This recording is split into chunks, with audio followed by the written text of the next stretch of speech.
Hi everybody, Radical Gardener. Let's see, am I center? Yeah. So another, I don't know, point of view or background here. This is a door that a friend of mine painted. I love it. I love this door.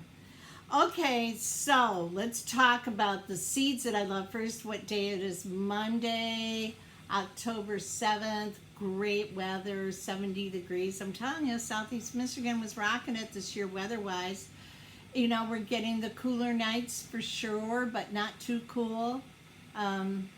Doesn't feel like a solar minimum yet. But, yeah, so it's been great.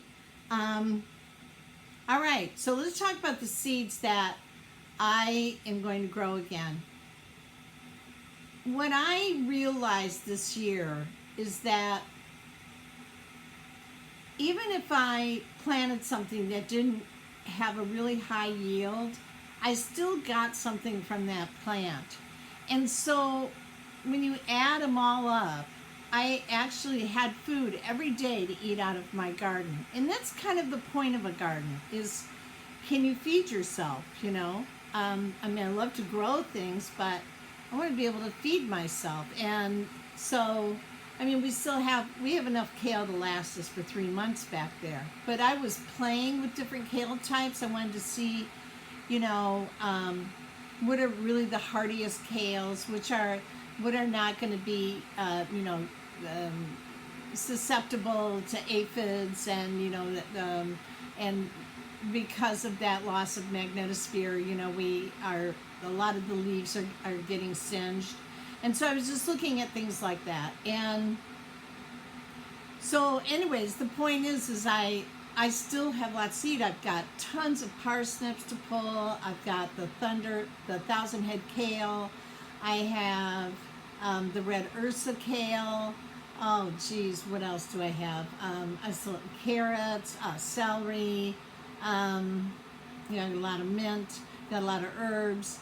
So I'm still, yanking food out of the garden, and I kind of sped some things up. Like I pulled the cucumbers a little sooner than I wanted to. They're really starting to look pretty crummy, and though they were producing cucumbers, and I've got people coming here and looking at my property, and so I'm just trying to keep it sharp, as sharp as property like this can be. So I was a little premature, but anyway, my throat's doing a weird thing. It's very unlike me. All right. So, a couple seeds I had gotten the year prior, and they were from Bountiful. And I got them from Alice. So, I will look for the link for that. But let me just talk about the ones that really worked. The Sylvetta perennial arugula. That perennial arugula really is perennial. So, yes, that is a keeper. And it just gave me arugula all year long, and all summer long. And if I would just keep it trimmed back, it would grow new leaves. It really produced. The next thing that I'd gotten from Bountiful was the Arctic King butterhead lettuce, and that was fantastic. And then I had no, not that one. And then one that, a squash that I planted this year, and the squash was delicious. It's yellow, big plant, but like yellow squashes. They're shaped like an acorn, and they were like kind of soft and yellow and fleshy. And so sweet meat squash. They were just delicious. Okay, so the purslane that I grew was the golden purslane, and that was from Baker's Creek, and that was terrific. It took a minute for it to kind of get going, but it was wonderful. The coriander that I grew was from the Italian Seeds, and I loved it. I don't think they have different kinds of coriander. I think it's just the only one they have. The quinoa that I grew from Baker Creek is called Brightest Brilliant, and that was really great. That grew really easy. Then the garlic chives from Territorial were really good. I've since given them away to Gretchen. I'm not going to move chives down. They're too easy to grow.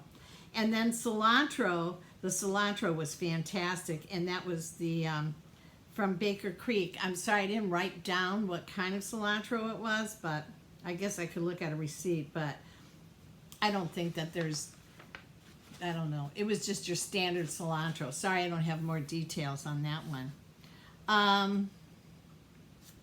The onions I got from a friend of mine who has a greenhouse. The onion sets, they were terrific. I had onions all summer.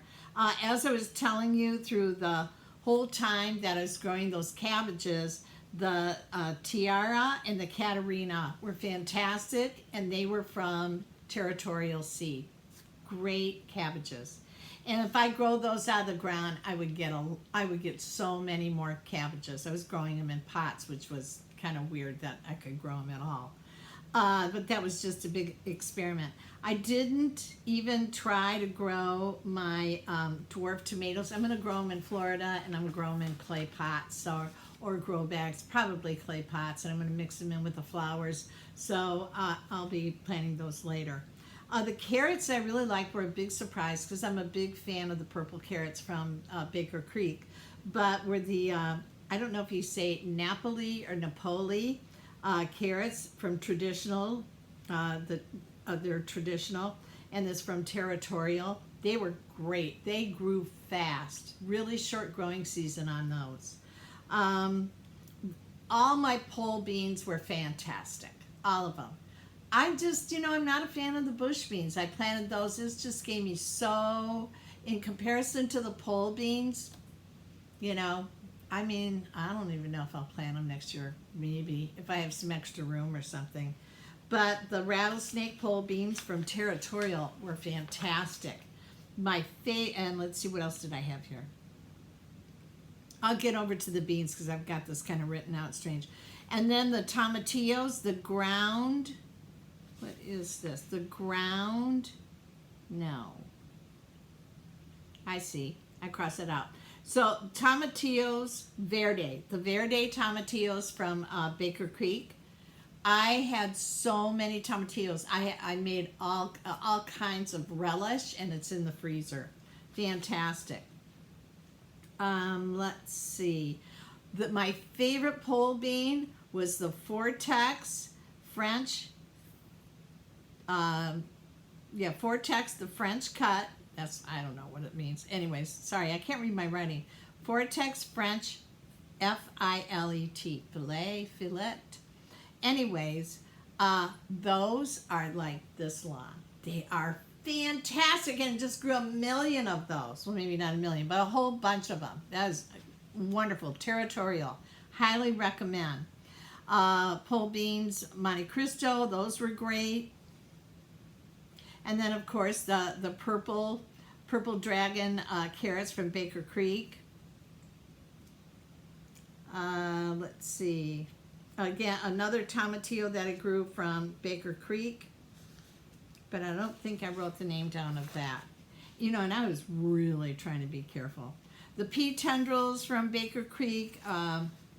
The purple potted sugar snap peas. Those were terrific. They grew right away.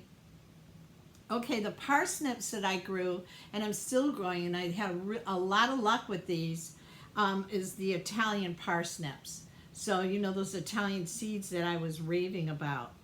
And again, the carrots, the Napoli carrots, and those are from Territorial. Katerina cabbage, the Tiara cabbage, okay. I didn't like those Chinese beans, those long red beans that Baker Creek was, all excited about. I don't think they tasted very good, but that's me. Okay, the lovage that I got from the Italian, the dill from the Italian seeds, that was fantastic. The dandelion I got from the Italian seed was fantastic. The valerian from the Italian seeds. So the Italian seeds really rocked it on the herbs. I really liked them a lot. Let's see.